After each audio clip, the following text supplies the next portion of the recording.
Alright, bro, look. So I love anime fights. Watching two strong characters go against each other, whether it's generational beef or just a random fight, will always be exciting if animated well. But we gotta admit, sometimes those fights are completely unbalanced. Two characters on the same level fighting is great, but when one of those characters is completely out of the other's league, that's when I have a lot of fun. Today, ladies and gentlemen, we're going to be looking at some of the most unfair beatdowns in anime. Like, some of these characters didn't even have a chance. But before we get started, please make sure you're subscribed. And if you want to support me and the channel, become a member, where you get some special perks like emojis and getting your videos early. But without further ado, let's get into it. The first beatdown we're gonna get into is Accelerator running up on Musujime and making her a joke. Bro pulls up to her and immediately starts talking trash. Like, Accelerator knows he is strong and will always start trash talking before anybody else gets a chance. Man's mouth is like a garbage disposal. Like, the moment he sees you, you're beneath him immediately. She is surprised and was getting ready to soil her breeches, but remembers that Accelerator has some brain damage from his last fight. So she thinks she has a chance. And so she starts getting arrogant. And Accelerator's like,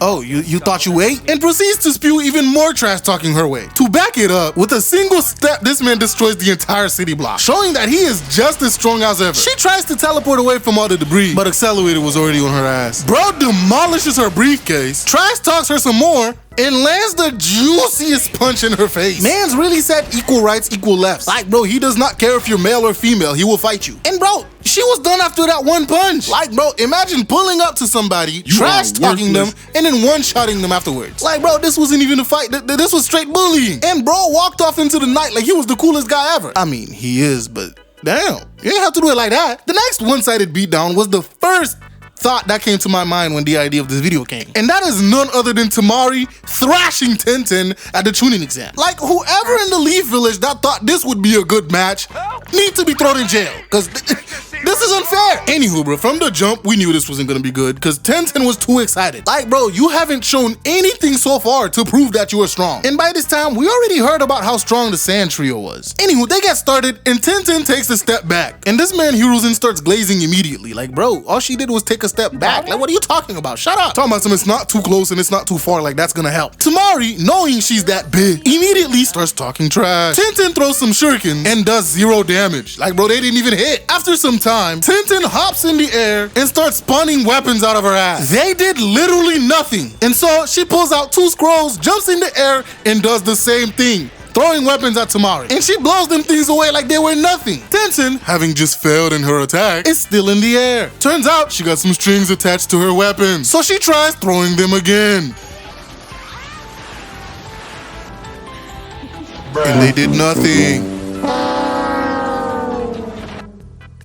Nice going, Genghis. Because again, you're fighting Temari that can just blow wind at you. And so Temari smacked her ass out of the air with that last one. Temari is standing there with like 0 damage to her. And Tenten already looks worn out. Like, bro, you did like 3 attacks and all of them failed. How do you have this much damage on you? Anywho, Temari pulls a Houdini and disappears, ending up gliding through the air like she was Batman or some shit. After landing, she finally decides to do an actual attack. And bro, she shreds Tenten. And for pure disrespect, catches her on her fan when she falls. Like, bro, there's never been a more unfair fight in Naruto than this. Here go y'all in the comments. But JP and Boruto, I don't care. Like, bro, we just watched these kids struggle in a forest of death. And don't even get me started on why Konoha has a forest of death. But they struggled, Sasuke became a booty warrior, Gaara was out here killing ninjas left and right. By the way, I made a video on that already, so go watch it. But bro, no matter how you put it, this was just unfair and did not need to happen. Anyway, if you've seen the recent solo leveling anime or read the manhwa, you know full well that Jinwoo is usually the one that's humbling people. But damn, before he was goated, man's got put in the most unfair boss fight of his life. Bro was literally saved by the bell when Jinwoo pulled up to Igris' boss room. And Igris starts attacking immediately. He dodges the first slash, but got ragdolled afterwards. And Son Jinwoo had fear in his eyes, bro. Like, Igris did not come to play. Every hit this man threw had some ferocious power behind it. Jinwoo starts attacking, but wasn't landing any hits. And the hit he did land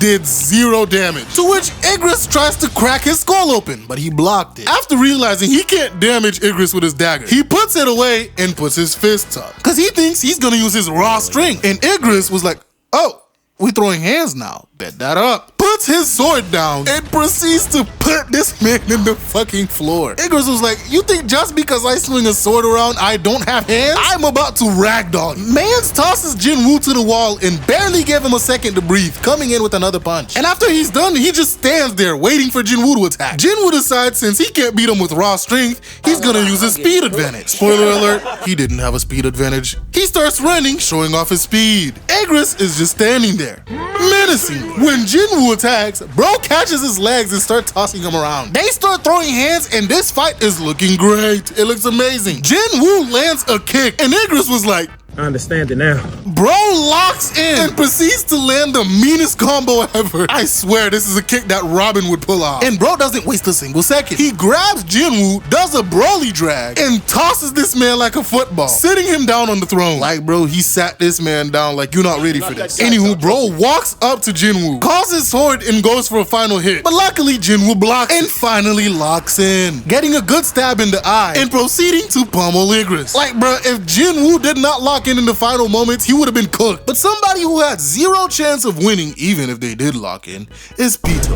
Gon was so mad he was willing to give up all his future strength just to kill Pitou. Bro starts transforming, and this is how you know Pitou is a malicious creature. They saw Gon was mid-transformation, right? So they pulled out their nin creature and goes for an attack. Like, first of all, I salute any character that's willing to attack somebody mid-transformation. Like, it takes a whole lot of brain power. And one of the things I despise in the anime is letting the villains transform. Like idiots like Vegeta and Goku, who loves waiting for their opponent to get extremely OP before they could try to kill him. And then they get thrashed. Pitou knew better, but unfortunately, it didn't work. And we see Gon in all his booty shorts glory. So you're telling me he still wears those booty shorts as an adult? How do they fit, bro? Like, them things are way too short, Gon. Like... Anywho, Gon is looking like a Giga Chad and has murder on his mind. And Pitou is terrified, of course. And bro, look at the look on Gon's eyes, bro. Like, this is straight, I am going to kill you and you can do nothing about it. So you might as well follow me outside so we could run the fade. Anywho, Pitou is following behind Gon and tries to go for an attack from the back, and Gon dodges, looks at Pitou like, you didn't think I knew you were slimy? And bro kicks Pitou to the stratosphere. Run the replay on this kick, bro. Look, your whole stomach is caved in. And bro prepares a rock as Pitou falls, punching him and ragdolling Pitou through the entire forest. And bro, look at the state they're in afterwards. Now that's a lot of damage. Gon is walking towards her, and you can hear this man's footsteps. Like, do you know how much muscle mass this man has to be hearing his footsteps like this? Gon is there pummeling Pitou in the forest, punch after punch, and even Killua notices and goes to see Gon. Bro was absolutely flabbergasted. Ain't no fucking way, boy. Boy, ain't no way, boy. As Gon is talking to Killua while crying, Pitou resurrects themselves. Well, it was a postpartum nin ability, but nonetheless, they managed to take off one of Gon's arms, and it was the right one. Well, you know the saying, no more BD techniques for you, my boy. Oddly enough, Gon isn't even mad that he can't goon anymore. Bro punches Pitou, grabs his severed arm, spears this malicious creature in the gut, and does a final rock to finish her. No, you can sleep. Go, no! Go, stop it! Them? Look, bruh, I've been struggling trying to record this section, bruh. Trying not to call Pitou a her.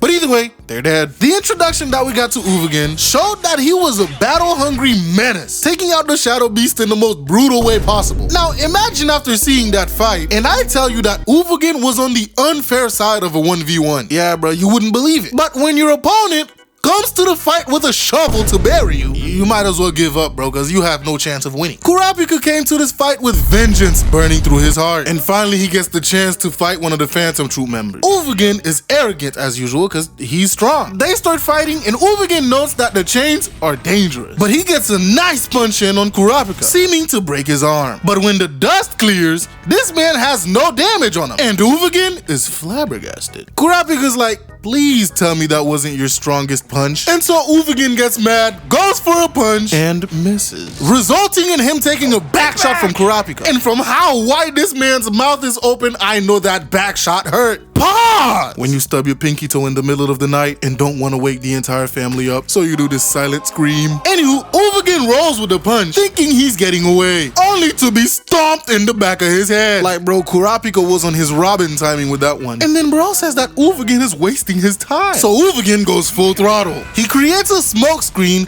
and punches Kurapika in the arm. And this time, he shattered it. And look at this nigga's face. He's so happy he finally did some damage. But unfortunately for him, Kurapika already caught him in the chain jail. Uvogin is confuzzled. Like, how is Kurapika able to use multiple nin categories at full capacity? So Kurapika helped him out and showed him his eyes. And he finally remembered, oh yeah, we murdered your whole clan. So he gets fired up, ready to fight again. But ladies and gentlemen, this is the sad part. This fight was over the moment Kurapika got those chains around him. He tries to get out, but he cannot break the chain, neither with brute strength or nen. Kurapika pulls out another chain and heals himself. And again, this fight was just unfair from the beginning, and Uvogin had no chance. Kurapika gut checks this man with a juicy punch. Uvogin tells Kurapika to kill him because he's not answering anything. He ain't no snitch. So Kurapika breaks one of his arms. Kurapika finally gets tired of his shit and stabs him with a judgment chain and asks him a final question. Asking questions isn't a fucking power. I'm asking you questions right now. Is that a power? I mean, yeah, but you Superman, so you got all the powers. Uvogin, the Giga Chat he is, responds, hey bro, go shove a pine cone up your ass, and chooses to die rather than snitch on his homie. Now ladies and gentlemen, this was a pretty cool end to the fight, until they show you Kurapika burying this man, which means he came to the fight with a shovel. Cause bro, they were in the middle of nowhere. Like, he couldn't have gone back to his house to grab a shovel. He had that bit with him. Uvogin thought he went out like a gangster, but Kurapika was like, nah, I'm embarrassing you. Ladies and gentlemen, if you enjoyed the video, please leave a like, subscribe, and I'll see you guys in the next video.